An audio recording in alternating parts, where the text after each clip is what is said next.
What up guys, I thought I was doing a video today. So I wanted to talk about the inghams and something that caught my attention a lot the other night.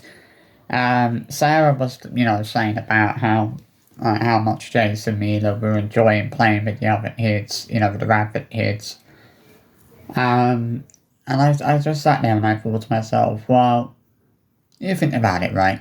If Mila and Jace were in nursery and were in school 5 days a week, they'd be doing that, but they'd be doing that 5 days a week. I think that if they were in nursery and they were in school, they'd be getting to spend a lot more time with other kids their age than they are now. Because this is the problem with the other two, is they're never really spending that much time with other kids their age. I mean, that time they spent playing with the rabbit kids is probably the most time they've actually spent playing with other kids their own age this year alone. It's like they don't go to any clubs or any activities or anything like that, which is what most kids do. But sadly, this feels like one of those things that the kids are actually being deprived of, is that opportunity to, go to clubs and activities and, socialise more with, other kids their age and make friends and build those friendships. I think if they were doing that more often, they would really actually benefit from that. I think it's not hard to say that they wouldn't benefit from that, because I think they probably would, to be fairly honest. I mean, it's like, I don't think this fault has ever really hurt Chris and Sarah. The fact that if Mila and Jace were in school 5 days a week, they'd be getting to spend a lot more time with kids their age. I honestly don't know why. I don't understand. It feels like it's always felt like Chris and Sarah have a very negative attitude on schools in general, and I don't get why they have such a negative attitude on schools and things like that.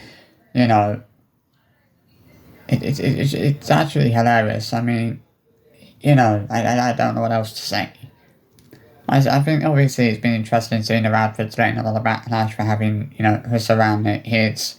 But I understand why they've been getting that backlash, because people are going to look at that and think, well, why would they want someone like Chris around their kids? Why would they be so comfortable with that? Because it's not something that you imagine parents being so comfortable with. Like, if somebody had had such serious allegations made against them, regardless of how long ago these allegations were made, you just wouldn't want that kind of person around your kids. You wouldn't feel comfortable having that person around your kids.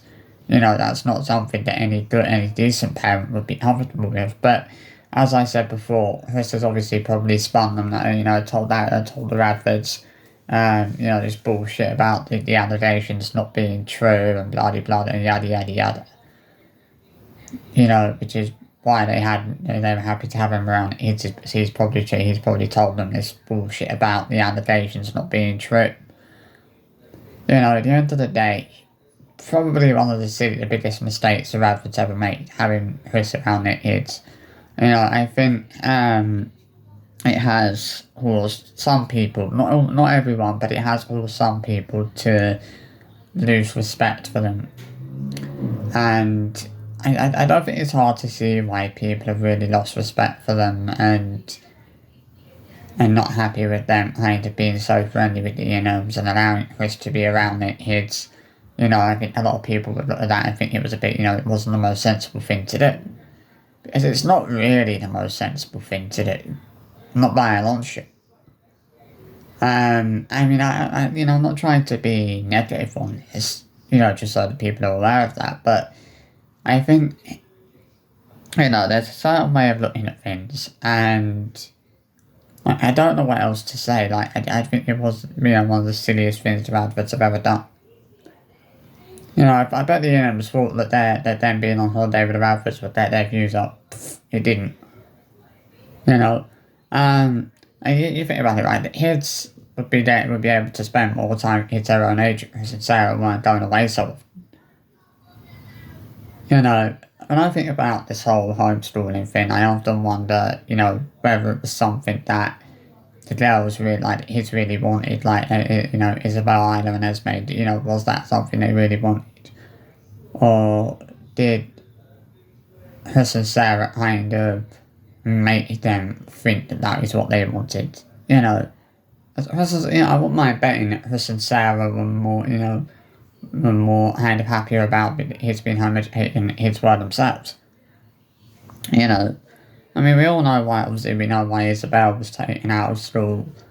And yeah, what Chris did had, I think what Chris did have a big part to play in why Isabel was being bullied at school.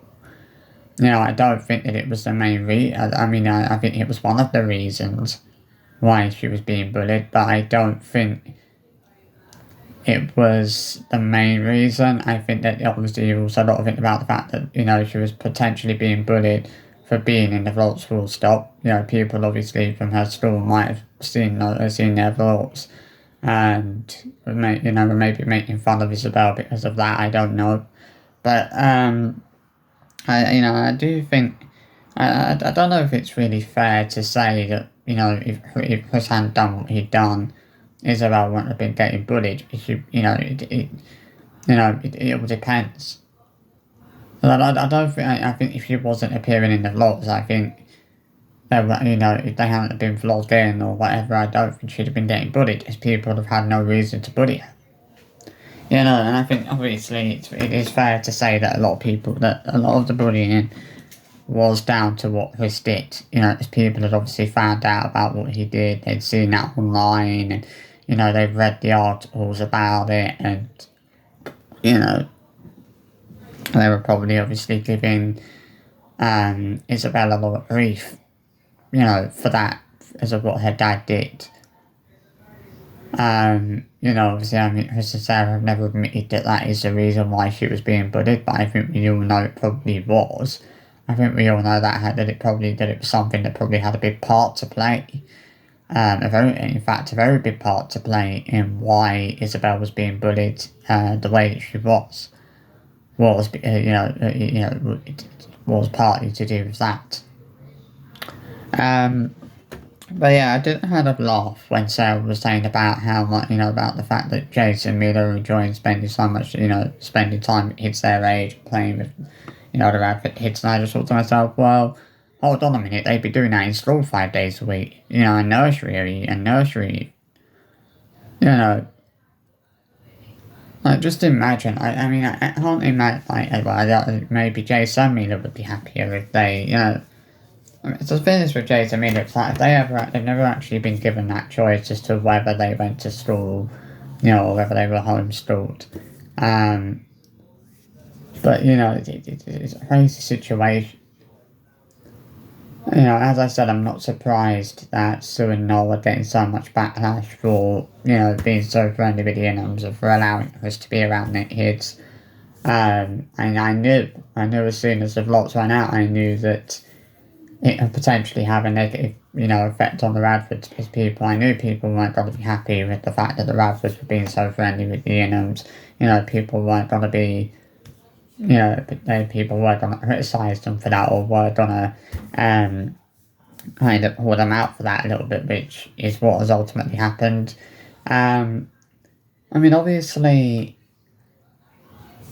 it's like, as I said, like, when someone has been, it's obviously, you've got to think about the nature of what Chris Ingham was accused of. He was basically accused of child grooming. That is a very serious allegation to make. And the thing is, you've got to think about it, right? It's like, why would anyone make such a serious allegation, especially if they didn't have any proof? Because making serious accusations like that against someone without any proof to back up the allegations can lead to very serious consequences. And to be honest, she's never actually faced any consequences for the allegation she made against Chris. She's never got into, this is the thing, like, the girl that made the allegations, she's never gotten into any trouble for any of the allegations she made against Chris. She's not faced any action because of that. Which is one thing you gotta think about. All I keep thinking about with regards to this is why did Chris not sue her family? That's what you gotta think about. Is why did he not sue her family if the allegations were false? That is the big question I think everybody's had for a long time. I mean, 2025, yeah, maybe we could see them go back to Orlando, Florida. Maybe that is on the cards for next year. I don't know. I mean, I honestly, as I've said before, would love to see them go back to Orlando, Florida, purely just to see what the online reaction would be to that, because, this is the one thing I've been thinking about, is what the online reaction would be to them going back to Orlando, Florida. Like, how would people react to that? Because obviously, it would cause, it would be something that caused quite a stir, I guess you could say. It was something that people would really be talking about quite a lot. Because I think it's fair to say that nobody is really expecting them to ever go back to Orlando, Florida. So I think it would be quite a shock to a lot of people if they did. And I think that it would be interesting to see, really, really interesting and really fascinating to see just how people would react to them going back to Orlando, Florida, to, them attempting that again, because people, there are those people out there, as I said, there are those people out there who think that it's never going to happen. I kind of feel like it's never going to happen. To be honest, I don't know how I would react personally if they went back to Orlando. I think I'd be somewhat shocked, because again, I'm not really expecting them to ever go back there, but, I mean, I don't know if it's something that you can never really rule out, because I think it's certainly something that I think they would do really, I think the reason that they would do, the only reason they would do it is to prove something to the haters and to prove something to those people that have said that they would never go back.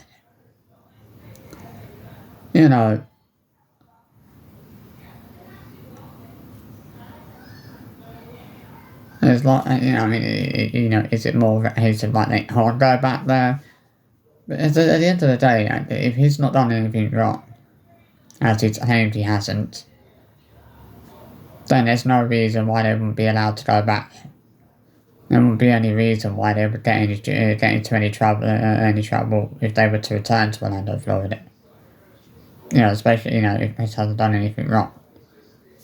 That's what you gotta think. So I hope you've enjoyed this short little video tonight. Just wanted to give my thoughts on that a little bit, and I'll see you. This is this is the last video until tomorrow. There will be a video tomorrow. So yeah, I'll see you for another one soon. Bye bye.